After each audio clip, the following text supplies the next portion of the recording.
Hey guys, so we're going to be continuing in Matthew chapter 6 today. The Russian roulette or the roulette wheel of translations landed on the ESV. So if you have your NIV with you that we've been using, except for one of the times recently, I used NLT. Now, again, we're just going to, sometimes it's just whichever Bible I have in front, and it happens to be this one today. So go ahead and open up to Matthew chapter 6. We're going to be picking up in verse 19 together. But before we get to in here, I want to explain where we've been.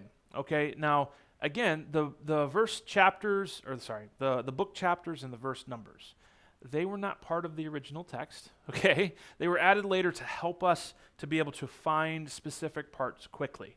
So huge help.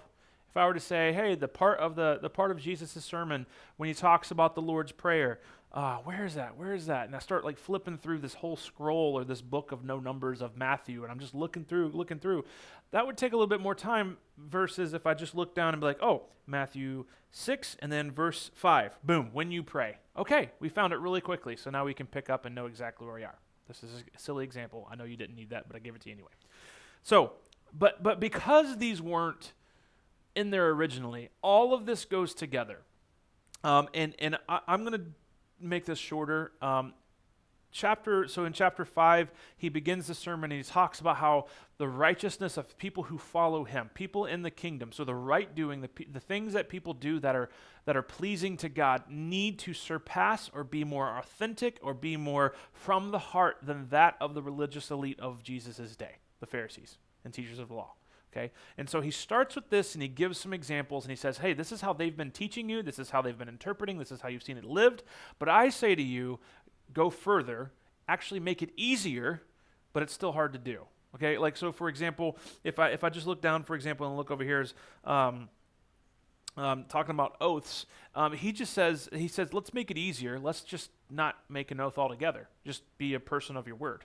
Now, easier, harder to do because now you're like, how do I convince people to believe me when maybe I've broken my word? Well, then you have to rebuild trust and stuff like that. That's just a silly example that I just looked down. But the idea was live a life of genuine commitment to the kingdom and to the king. So be genuine about that because already at that level you have surpassed the loyalty, the faithfulness, and the right doing that the Pharisees. Not that you're earning anything with that, but that's just how disciples live. It is a natural outflowing of being in Jesus' kingdom. That's how he wants his citizens to live, his people to live, okay? But when we started chapter 6, it shifted a little bit to things that come, not that come from within and go out, but there's still a little bit of that. But he shifts a little bit of perspective. If you remember at the very beginning, and there was an emphasis on giving. He talks about when you give, don't do it with your desire to be seen, but give out of a desire to obey Jesus, to follow the example of the Heavenly Father too.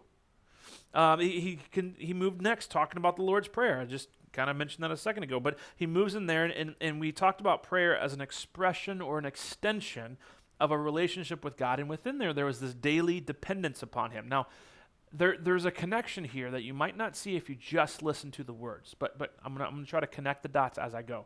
We just talked about the first 4 verses about when you give, so talking about the spiritual discipline of giving, the obedient act of giving. And then he moves into talking about prayer, which is an expression, an extension of your relationship. And out of this relationship, we know and we are comfortable and we acknowledge that we are daily dependent upon God. So if we're daily dependent upon God, our posture towards giving should be much easier and free. Hopefully you're tracking with that. If we are not aware of our daily dependence, or we don't actually daily depend upon God, that reveals a little bit that maybe our relationship isn't as tight as we think it is, but also it keeps us, instead of being generous, it makes us more stingy, okay? This is the progression a little bit. There's all of these interconnect. And after the prayer, he moves and he starts talking about the spiritual discipline of fasting. And if there's one thing that the spiritual discipline of fasting has taught me, it helps me develop self-control.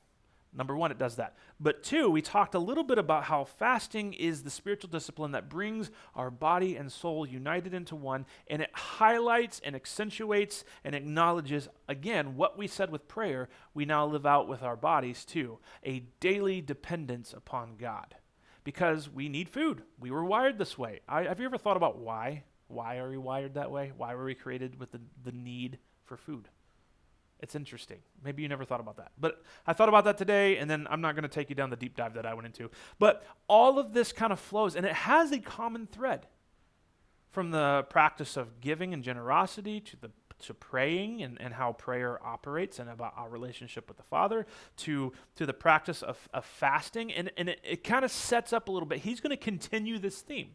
And I think this theme actually will continue next week when Randy leads us through the next part. But I think what he's moving into today is what I'm going to call and entitle this one a better investment. And if there's a better title for that, it will be titled as such because Randy made that call.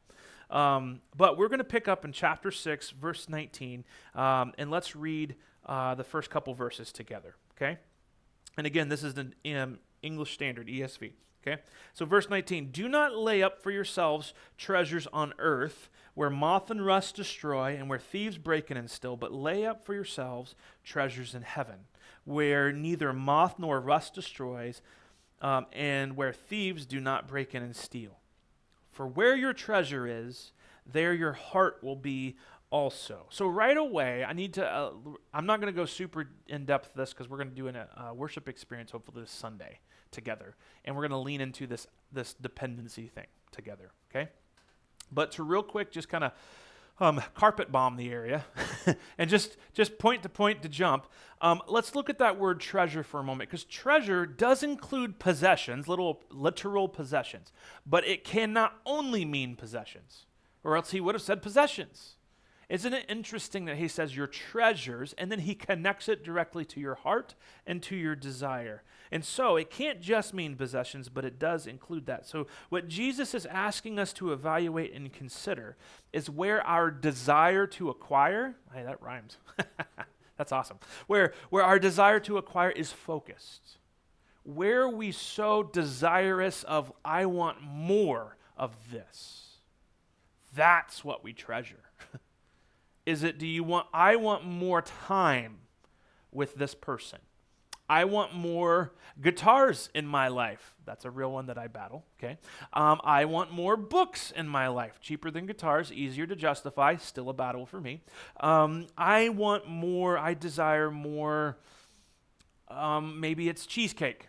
Who could blame you? I don't know. So the idea there is Jesus is asking us to evaluate and consider where our desire to acquire more is focused. So the question then that he asks, or that comes up with these three short verses is this: does our joy come from the accumulation of things here and now, or does our joy come from the accumulation of the things of God? That might be super simplistic, and you're like, well, gee, Patrick, that's super profound. You read the Bible, and that's what you just shared with me. Well, you're welcome. Sometimes it is that simple, but here's the thing. I think I picture this. It's the illustration of teaching kids. How many of you, even if you're not a parent, maybe you heard stories or you have a younger sibling or you've seen this just play out, understand the pain or the joy of trying to teach kids patience? Randy, it's okay. The idea there, if you ever talked about them, or talked with them with, the idea of, don't buy into the instant gratification, but hold on, it's going to be better. It's going to be better. But what do? No. I want it, and I want it now. J.G. Wentworth, baby. That's literally what my wife was humming that this week, and now it's in my head. And now you're welcome. It's in J.G. This is not brought to you by them, so hopefully they don't, sue us for that. I don't know. Free advertising. Anyway, the illustration that I picture is I think of that a little bit when I hear Jesus' comparison, because he says, do you store up, or he says, don't desire the things of this earth, where there's so many things that are going to make it deteriorate. There's so many things that's going to bring it here right now, and then tomorrow it's going to break. Again, with the kids, I think of going to the dollar store. Oh, Dad, can I get this? Why? It's going to break. It's $1.25. I remember back in my day, things were actually $1. But the idea is like, no, why would I invest in this when it's going to break? When it's going to, and this is actually the logical component of what Jesus is talking about. Don't buy into the trap. Don't store up don't focus the desires of your acquisition, of your acquiring on the things that are going to continually need replaced.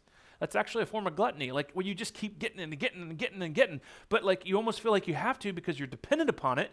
And then the things that you get, notice the connections I'm trying to make to the previous sections too. You keep getting these things and then they break down. Well, then you got to go back and get more because you got to get another fix or something like that. And so Jesus says, don't store up treasures. Don't put your desire. Don't put your goal for acquiring. Let's go with that one.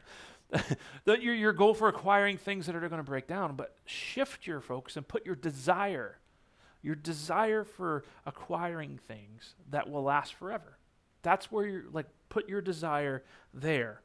And I think it's fitting that this illustration of kids popped into my mind because I feel like I'm in that boat sometimes where God's just like, Patrick, I thought we got this far, but yet here you are again buying 6 more books.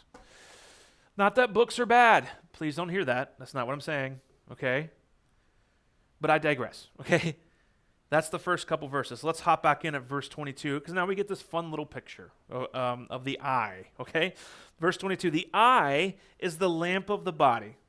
So if your eye is healthy, your whole body will be full of light. But if your eye is bad eye, your whole body will be full of darkness. And if then the light in you is darkness, how great is the darkness? Now there's a logical progression in here, but the eye was considered the body part that represented morality a lot for a lot of people in the ancient context. Okay, there's some other things with it that it could represent, and actually it ties actually really closely with generosity too. Ironically enough, there's the bad eye and then the good eye. That's literally what they say. If somebody was stingy, they say he has a bad eye. Isn't that interesting? I don't know. I find that interesting. So the question that I had when I was reading through this, though, and I was processing and studying through this and praying through this was, which direction is the light going? If the eye is the lamp of the body, is it shining out? Or is the eye the lamp of the body that it shines light inside and reveals? Now, I read a bunch of really convincing arguments for both directions. And so here's the point. The point is that I share that because we actually don't know for sure. We don't know which way. I'm tempted sometimes to read it based upon what I feel like God's pressing on my heart, and that's the way I interpret it. That means there are times where I definitely think of, for example, man, if my eye is healthy, it's focused outward, shining light and showing me, hey, these are the things right here that I should desire because they're of God and not of the world. I've also read it and been challenged in the context of where my eye is shining light inside of me. And if the things that are coming in, so actually the card up my sleeve is this. I think it can be both, and I think it is both, and I think they're connected to each other. Okay? But let me continue that thought. If my eye is the light that's pouring inside of me and revealing what's in my heart, but yet the only thing coming in to fuel that light, the oil for the fire, or the gasoline for the fire, the fuel, if it's darkness, how dark is that going to be? And I think that fits pretty well with what Jesus is saying here. He says, if your eye, how did he phrase it? He says, if your eye is bad, your whole body will be full of darkness. And if then the light in you, the lamp that you call light, if that is dark, then how dark is it? It's so dark. If it gets so bad that the day is practically night, the night is like night times 2. Okay, that's the idea here. Okay, and so with this, what I can say though is using and understanding a little bit of how eye is being used, but also the dichotomy of light and dark, of how it's used in the Bible. Is it's used to compare and contrast 2 options in life. A good source, light is used to represent a good source, versus darkness being represented as a bad source. Walk in the light. You don't walk in the darkness, that kind of thing. And that's probably actually more accurate for the second one that I'm going to share. So hold on to that, okay? But a good source represented by light, and a bad source represented by darkness. And then the good life of deeds, this is what I meant to add this, walking in the light, is represented by a healthy eye, or walking in the light, versus the immoral life of no deeds, walking in darkness. Another more simplistic way, because I'm sure that I've lost somebody, is walking in the way of God and walking in the way of evil. Light and dark oftentimes is used to represent these two paths. So which one are you on? For me, the helpful lens to kind of just keep these straight, because let's be real, I don't go up to somebody who's greedy and say, oh, you have a bad eye. I don't do that. Or you have a stingy eye. I mean, that'd be weird. I have a sty in my eye? What are you saying to me? Like, it doesn't make sense. That's not our language today. But I think the other lens that's been helpful for me to keep this straight and, well, somewhat, I guess, is the other analogy or the other picture that the New Testament and Jesus uses that we haven't gotten to yet a little bit. It's shown up a little bit, but it'll show up a lot at the end of the Sermon on the Mount, where it talks about the fruit being produced. The fruit that is produced reveals a lot about the health and the type of tree and root that is producing it. And so I think fruit producing is another helpful lens that might help you understand this. If the lamp is bad, it's revealing that there's darkness. Okay, if the fruit is bad, it's revealing that the tree is sick. The tree is bad. The roots are not doing what they should do to bring all this stuff too. But what the really fascinating part for me, though, when I was looking at the linguistic side, is that the words used here for healthy and unhealthy here in the ESV, and actually, let me make sure. Actually, ESV translates it bad, so even better. It says if your eye is healthy or if your eye is bad. The two words used for those are also used in conjunction with talking about generosity and stinginess. I'll give you an example. The Greek translation of the Old Testament, the Septuagint, actually translates Deuteronomy chapter 15, verses 9 through 11. And this way, let me see. I flipped to the wrong chapter. My bad, guys. I even put a note here. Here we go. And listen to this. This is Deuteronomy 15, 9 through 11. Take care lest there be an unworthy thought in your heart. So just listen to the content, okay, the content of this. Take care lest there be an unworthy thought in your heart, and you say, the seventh year, the year of release is near. Okay, basically every 7 years they were supposed to release people out of their debts. That's a great idea. Let's do that, okay? But every 7 years that was the case, okay? So I should have given you that context first. So take care lest there be an unworthy thought in your heart, and you say, the seventh year, the year of release is near, and your eye look grudgingly on your poor brother, and you give him nothing. And he cried to the Lord against you, and you be guilty of sin. I'll keep reading. You shall give him freely, and your heart shall not be grudging when you give to him. Because for this the Lord your God will bless you in all your work and in all that you undertake. For there will never cease to be poor in the land. Therefore I command you, you shall open wide your hand to your brother, to the needy and to the poor in your land. A very, very strong language about generosity and stinginess with that. That is very prevalent there. And so it is interesting that these two words, the Greek words used here, are used in the Greek translation of that text to talk about generosity and stinginess. I think that's helpful to see the connection about the health of an eye. Okay, so, well, let's finish our section here today. Back in Matthew chapter 6, the last verse, this brings it all together, the big conclusion. Verse 24, Jesus says, no one can serve two masters, for either he will hate the one and love the other, or will be devoted to the one and despise the other. You cannot serve God and money. The image and the picture that he's already been sharing, he's talked about the lamp, he's talked about the eye, is simply a moral image to reveal and to help us understand and analyze how we respond to situations in life where our allegiance between God and money will be revealed. They are images, especially in Jesus' day, to help draw people to the realization and understanding that in this life especially, and going back to our conversation on the prayer part, do you have a dependence upon God or a dependence upon money? God can provide and provide without limit, and he can provide things that will never run out. I have yet to find any person or any source of money that does not run out. My bank account, as much as I keep putting money into it, it runs out. This shirt, I really like this shirt. It will run out, and I will have to buy another one or a different one, a better one, that one. Let's get Pirates of the Caribbean. Sorry, guys. Anyway, so Jesus is bringing us all to this point. He's given us these pictures, and he finally says, listen, guys, in life, you're going to be challenged, and there's going to be hard times, and there's going to be things, and you're going to have to decide, where's your loyalty lie? Where does your allegiance lie, and where does your heart desire to pursue? Where does your heart desire to accumulate more of? Is it more of God because you know he can provide and provide life eternal? Or is it more of this because you think, man, I will be secure, I will be safe, I will be much more happy if I get more of this, so I'm gonna keep accumulating this. You can do the same thing, not just with money, but with relationships too. That's where you get like overly dependent upon people.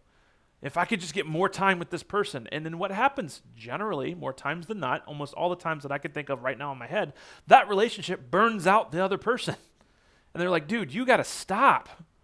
Or girl, you got to take a break. Stop calling me. That's what happens because things wear out. We were not meant to be an unlimited source for each other, but God is. So, what's the takeaway? I think one of the takeaways that we can take from this, that's over redundant, I'm sorry. One of the takeaways from this is a simple word called simplicity. I've been challenged a little bit to start thinking about that actually as a spiritual discipline, the spiritual discipline of simplicity, whether that be through like stuff, which is the easiest one to target and to talk about, or whether it be actually in terms of how I use my time, how I fill my schedule, how I approach life. Do I approach it with a discipline of simplicity? That's a little harder to elaborate on or talk through, but truly when your schedule is not so jam-packed and accumulating more events, but instead has a more simplistic approach to it where you have a healthy rhythm, life tends to, not always, but for the most part in my experience, life tends to go better. It's just a natural reaction to that. There's a scholar named Craig Keener, and he says this. I thought this was really challenging, so I want to challenge you with it too. You're welcome. He says, if disciples really trust God, they will live as if treasures in heaven really matter. Those whose perspective is distorted by materialism are blinded to God's truth. So one either loves God or money, and those who think that they can love both are idolaters. I'll read that again. If disciples really trust God, they will live as if their treasures in heaven really, as if treasures in heaven really matter. Those whose perspective is distorted by materialism, by this constant desire to accumulate more and more out of maybe self-preservation or daily dependence upon materials, are blinded to God's truth.